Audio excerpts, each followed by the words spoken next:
Olen tullut tänne Oulunsuun Pirtille ja täällä tapahtuu kummia. Täältä löytyi tällainen Elsa Antikainen. Terve kaikille ja tervetuloa tänne Oulunsuun Pirtille kurkistamaan, että mitä täällä oikein tapahtuu. Tulkaa mukaan!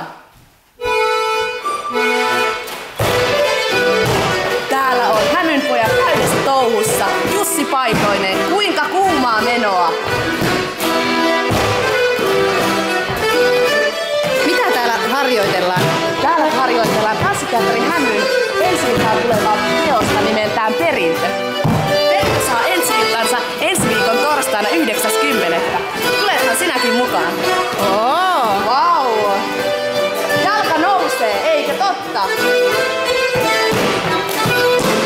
Ketäs täältä löytyykään? Täältä löytyy meiltä Riina Hosio, joka voisikin kertoa meille seuraavaan vasta, että miksi kannattaisi tulla katsomaan tanssiteatteri Hämyn Perintö. Ai miksi kannattaa tulla katsomaan? No, perintö yhdistää kansantaiteen rehellinen ja elokuvan monipuolisen kerronnan.